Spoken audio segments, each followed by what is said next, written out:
All right, that's why we're practicing again one more time. Okay, so remember, you're always going to start with your given. So we're going to do the first one together. 556.2 liters. All right, if we have liters on the top, where's liters going to go next? On the bottom, always to cancel. Okay, what unit do we want to go to next? Milliliters, because that's what we're solving for. Can we go from liters to milliliters in one step? Yes, because we have a base unit. Okay, so liters to milliliters. Now, where's our 1 going to go? With our liters. Okay, liters is larger. 1 always with the larger unit. Okay, so 1 here with liters. How many milliliters are in a liter? 1,000. Okay, 1,000 milliliters. Now, how do we solve this? Are we going to multiply or divide? Multiply. Very good. They're all on the top. So we're going to multiply 556.2 times 1,000. You get 556,200 milliliters. Now, I said correct scientific notation so that we can practice that. Remember, our current decimal is back here. Our new decimal needs to go after the 5. So we're going to move it 1, 2, 3, 4, 5. When we move it, we put 5.562 times 10 to the 5th milliliters. I also said correct significant figures. How many significant figures did we start with in our problem? 4. So we have 4 when we finish. So all that means is don't add a bunch of extra zeros.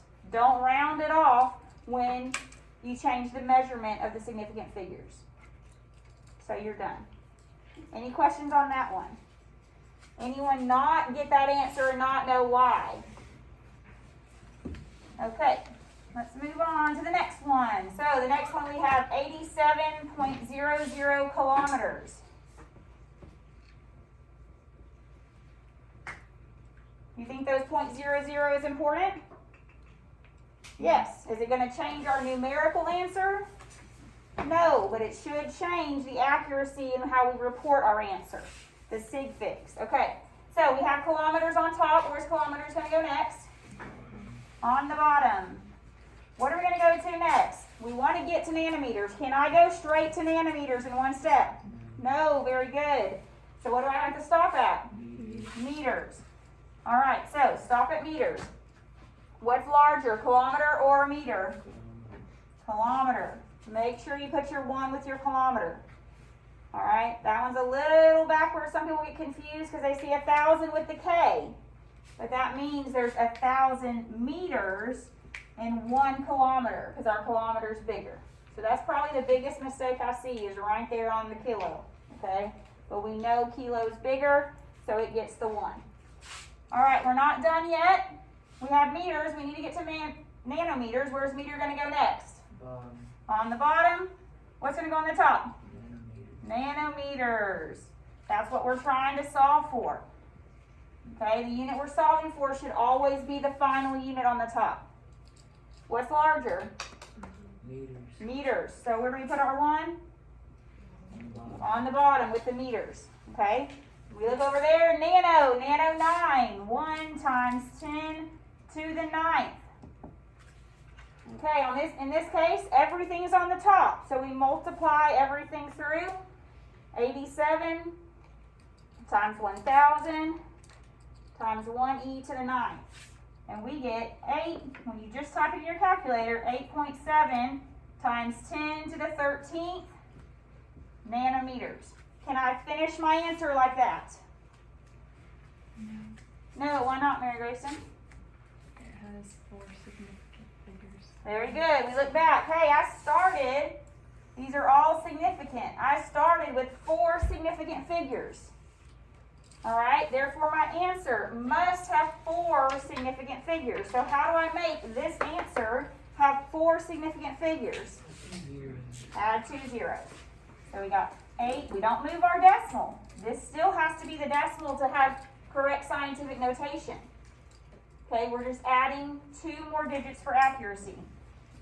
So 8.700 times 10 to the 13th nanometers.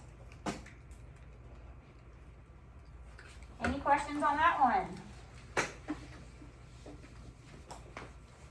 All right, let's do the next one.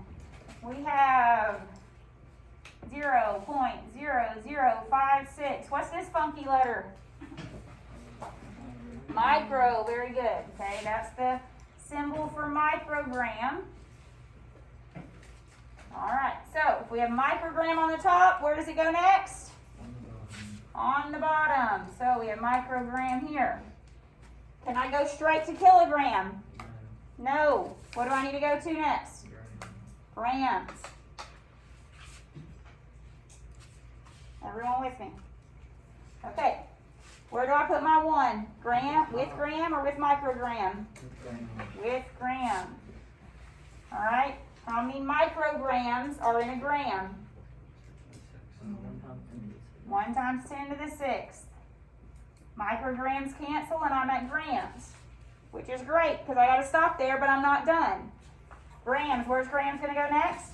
On the bottom. Jasmine Atkins and Liana Cole, please report to the Student Center. Jasmine Atkins and Liana Cole. Okay, what are we going to put on the top next? Kilograms. That's what we're trying to solve for. We can do that in one step because we have our base unit there. All right, so what's going to go? Where's our 1 going to go? With the kilo. Everyone put 1 with the kilo? If not, do you understand why? Kilo's larger. Okay, how many grams in a kilogram?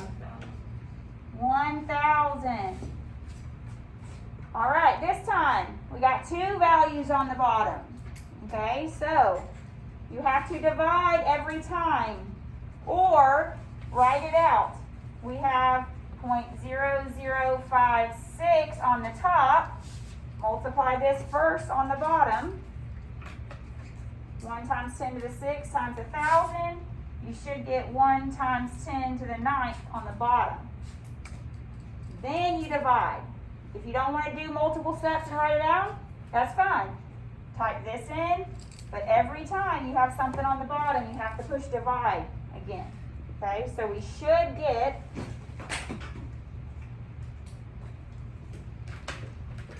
5.6 times 10 to the negative 12 kilograms.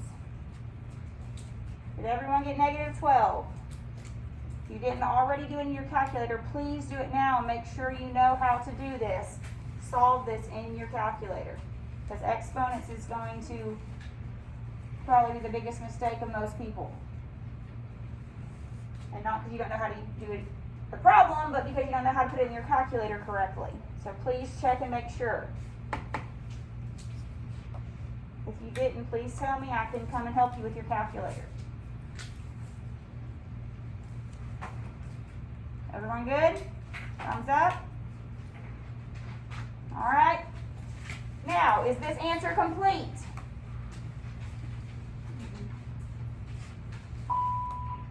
Does Teachers, if you don't normally have a lunch period during 3rd period, please follow your hall when they go to lunch and take your class in. So just pay attention to your hall and go when they go. So how many significant figures do I have here? 2. Everyone agree? The numbers before are not significant. How many significant figures do I have here? 2. So am I good? Yes. I was kind of trick questioning you there, huh? All right, so any questions on that? One more together. Hopefully this helps clear up if you were still kind of a little, confused on some of this, all right? That's why I wanted to take the time to do a couple more practice. So here we go, 2.05 joules. All right, we have joules on the top. Where's joules going to go next? On the bottom. Now we want to go to picojoules. Can I go straight to picojoules? Yes, because this is already a base. So I only need 1 step. Okay. Joules cancels. Which one's larger, joule or picojoule? Joule. Joule. So my 1 goes with the joule. How many picojoules are in a joule? 1 times 10 to the 12. Very good. Alright, for this one, multiply across the top. You should get 2.05 times 10 to the 12 picojoules. Is that a correct final answer? Is it in correct scientific notation? Yes. Does it have the correct number of sig figs? 3 here, 3 here. Yes, and you're good. Okay, so make sure, I know there's a lot of little steps, but in your final answer, always make sure. If it says check for correct scientific notation, check for correct scientific notation. If it says check for correct sig figs, check for correct sig figs. Okay, make sure you cross off everything at the end of each problem. Okay, any questions on that? Let's stop.